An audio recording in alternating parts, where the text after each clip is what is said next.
જય હિન્દ, જય ભારત મિત્રો. હું છું કિશન મીઠાપરા. આપની ચેનલ મારો સમય મારું પુસ્તકમાં આપ સૌનું હાર્દિક સ્વાગત કરું છું. હવે આજે ભણવાનું છે આપણો 33મો જિલ્લો અને 34મો જિલ્લો.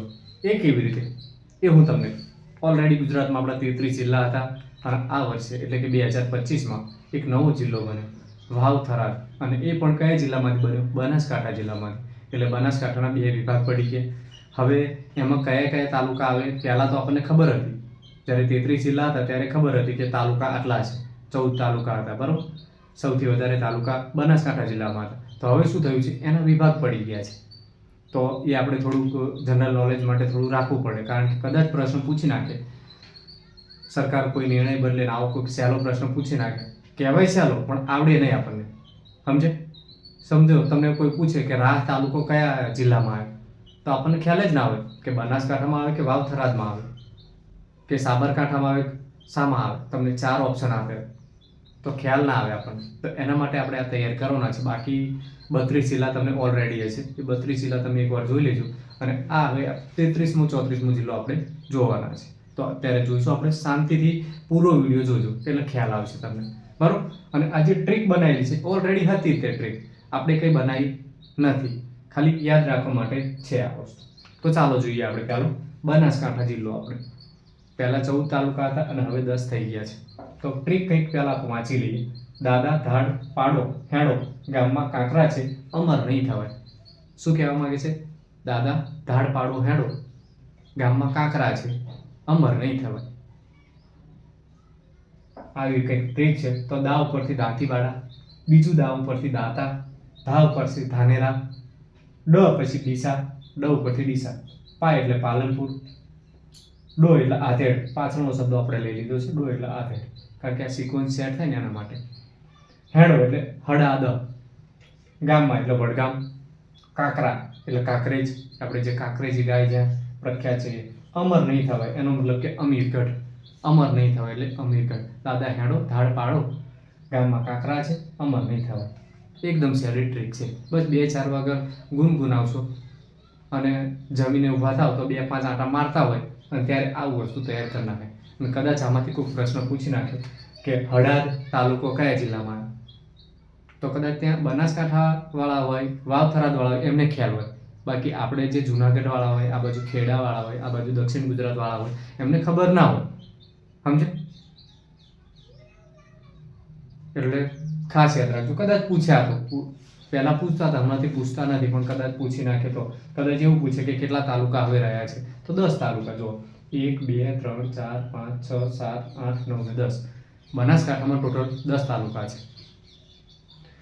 તો જોઈએ એવી રીતે વાવ થરાદ આપણો 34મો જિલ્લો. ગુજરાતના ટોટલ 33 હતા અને આ 34મો જિલ્લો નવો બને. શામાંથી? બનાસકાંઠામાંથી. અને મિત્રો એક બીજી વાત કહી દઉં કે આપણે ગુજરાતનો નકશો મૂક્યો છે એકદમ સહેલી રીતથી, એકદમ સરળ રીતથી. એકવાર જોઈ લેજો, એટલે એક જ વાર જોશો તમે, 1 થી 2 વાર, એટલે તમને આખો નકશો યાદ રહી જશે ગુજરાતનો. અને એવી જ રીતે આપણે ભારતનું બનાવવાનું ચાલુ કર્યું છે 3 પાર્ટમાં. એમાં એક પાર્ટ આપણે મૂકી દીધો છે 7 સિસ્ટર બહેનોવાળો. કદાચ પૂછાઈ જાય 7 સિસ્ટર બહેનોની સરહદ કયા રાજ્યને નથી અડતી, કયા રાજ્યને અડે છે. તો આવો એકાદ માર્ક તમને એવો ઉપયોગી થઈ જાય કે ના પૂછો. અત્યારે કોઈ મિત્ર કોન્સ્ટેબલ કે પીએસઆઈમાં ફેલ થયા છે 1 માર્ક્સથી, એમને પૂછી જોજો કે 1 માર્ક્સની વેલ્યુ શું હોય છે. સમજ્યા? બાકી તમને આ અત્યારે શું લાગતું? રમત જેવું લાગતું, આ તો આવડે, આમ તેમ બધું આવડે, પણ પરીક્ષામાં ભૂલી જવાય. તો એકવાર જોઈ લો, ધ્યાનથી નજર નાખી લો વિડીયોમાં, તો મજા આવશે. તો આગળ જોઈએ આપણે વાવ થરાદ. એના તાલુકા કેટલા છે? 1 2 3 4 5 6 7 ને 8. ટોટલ 18 થઈ ગયા. બનાસકાંઠા વાવ થરાદના કેટલા? 18. પણ 8 તાલુકા વાવ થરાદમાં છે. તો એની ટ્રીક જોઈએ આપણે. વાલા દિયર રાહ જોવે ભાભા, ધણી ગામ થરા. કેવું? વાલા દિયર રાહ જોવે ભાભા, ધણી ગામ થરા. એકદમ સહેલું છે. ભાભા એટલું યાદ આવી જાય તમને તો બહુ થઈ ગયું, એટલે ભાભર. તો જોઈએ આપણે.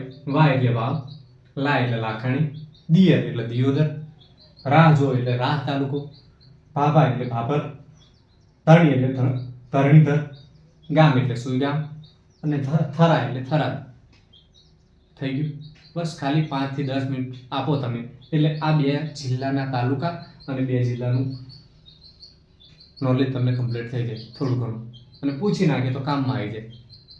બાકી તમે પીએસઆઈનું પેપર જોયું જ હશે 2025નું, કેવું હતું? સરળ. પણ સરળ પ્રશ્નો વિદ્યાર્થીઓને નથી આવ્યા. બહુ ઊંડાણપૂર્વક ઉતરી ગયા, એના કારણથી શું થયું? પહેલા પ્રશ્નો ભૂલી ગયા. તો એના કારણથી થોડા મેરિટમાં રહી ગયા હોય ઘણા વિદ્યાર્થીઓ એવા હોય. તો સહેલાને પણ નજરઅંદાજ નહીં કરવું, એને પણ ધ્યાન આપવું. સમજે કે આ તો આવડે એવું કરીને નહીં જવા દેવાનું, વાંચી લેવાનું. એક વખત આપણી લાઈનમાં આવતું હોય તો વાંચી જ લેવાનું, એને સ્કીપ નહીં કરવાનું. બુક પણ વાંચતા હોય તો બુકમાં પણ સ્કીપ કરશો નહીં. તો પહેલેથી આપણે જોઈ લઈએ, એકવાર રિવિઝન કરી લઈએ. બનાસકાંઠામાં દાદા ધાડ પાડો, હેણો ગામમાં કાંકરા છે, અમીર નહીં થવાય. તો દા ઉપરથી દાંતીવાડા, બીજું દા ઉપરથી દાંતા, ધા ઉપર ધાનેરા, ડ એટલે ડીસા, પા એટલે પાલનપુર, ડો એટલે આધેડ. ખાલી આમાં જ મિસ્ટેક છે થોડી, આધેડ એટલું યાદ રાખજો. એટલું કામ. હેડો એટલે હળાદ, ગામમાં એટલે વડગામ, કાંકરા છે એનો મતલબ કાંકરેજ, અમર એટલે અમીરગઢ.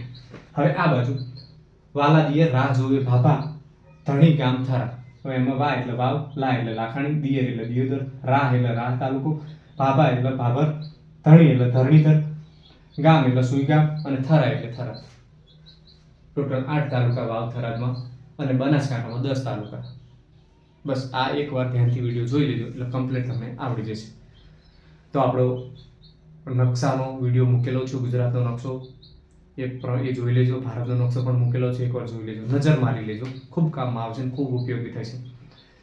તો વિડીયો ગમ્યો હોય તો લાઈક કરો, શેર કરો અને સબસ્ક્રાઈબ કરો ચેનલને. જય હિન્દ, જય ભારત.